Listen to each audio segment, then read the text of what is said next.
యేసుక్రీస్తు నామములో పరిశుద్ధాత్మ ఆశీర్వాదమును ప్రతిరోజు కూడా పొందుకుంటున్న ప్రతి ఒక్కరికి హృదయపూర్వక వందనాలు తెలియజేస్తూ ఉన్నాను. ప్రతిరోజు లేచిన వెంటనే పరిశుద్ధాత్మ ఆశీర్వాదమును మనం పొందుకోవాలి. లేచిన వెంటనే వాక్యమును ధ్యానిస్తూ ప్రార్థిస్తూ పరిశుద్ధాత్మ ఆశీర్వాదం పొందుకున్నట్లయితే ఆ రోజంతా కూడా మన జీవితంలో ప్రతి విషయంలో విజయాన్ని పొందుకుంటూ ఉంటాము. ఈరోజు పరిశుద్ధాత్మ దేవుడు మనకిస్తూ ఉన్న వాగ్దానము లేవియాకాండము 6వ అధ్యాయము 12వ వచనము.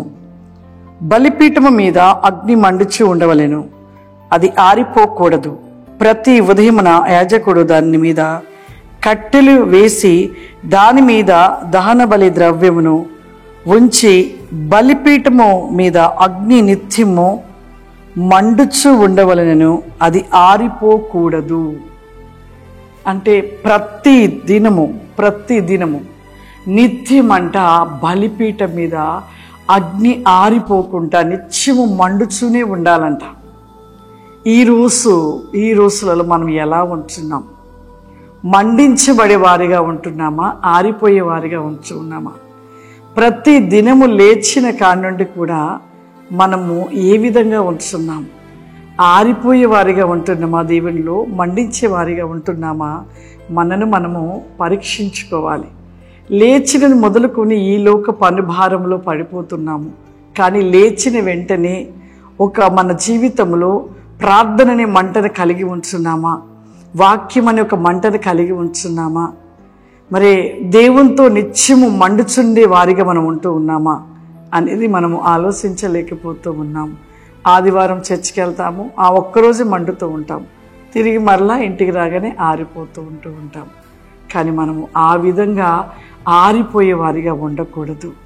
మరి ఆనాడు అనోనియ సిపోర కూడా నిత్యము కూడా ఒక పరిశుద్ధాత్మ సంఘములో నిలిచి ఉంటున్న వారి ఇరువురిలో కూడా మందిరమునకు సంఘమునకు వచ్చినప్పుడు మండుచున్న వారిగా ఉండేవారు.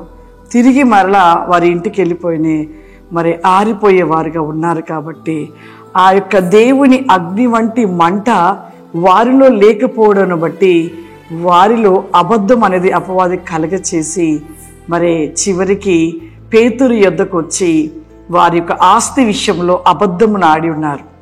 అబద్ధము ఆడి ఉండటం బట్టి చూడండి ఎంత శ్రమ, ఎంత శాపం, ఎంత భయంకరమైన శాపం వచ్చేసి మరణానికి అప్పగించబడ్డారు.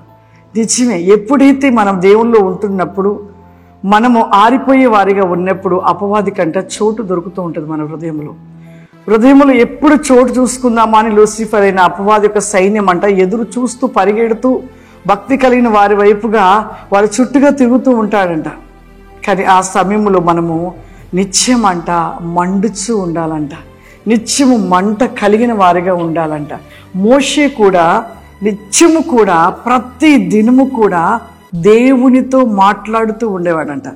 ప్రతిరోజు దేవునికి అంత స్నేహితుడిగా అంత ప్రియుడిగా ఎలా అయ్యాడంటే ప్రతి దినము కూడా ఉదయం లేవగానే మరి ప్రార్థిస్తూ దేవునితో ముచ్చటిస్తూ ఉండేవాడంట. అందుకే మనకు నిర్గమకాండము 33వ అధ్యాయము 10వ వచనమును ఒకసారి మనము ధ్యానిద్దాము. యెహోవా మోషేతో మాట్లాడుచూ ఉండేను. ప్రజలందరూ ఆ మేఘ స్తంభమును ఆ గుడారపు ద్వారము నిలుచుట చూచి లేచి ప్రతి వాడును తన గుడారపు ద్వారమందు నమస్కారము చేయుడి. మనుష్యుడు తన స్నేహితునితో మాట్లాడినట్లుగా యెహోవా మోషేతో ముఖాముఖిగా మాట్లాడుచూ ఉండేను. ఎంత గొప్ప విషయమైన మర్మం, ఎంత గొప్ప విషయమైన మాట. నిత్యము కూడా మరి దేవుడంట మరి ఒక స్నేహితుడితో మాట్లాడినట్టుగా మోషేతో మాట్లాడుతూ ఉండేవాడంట.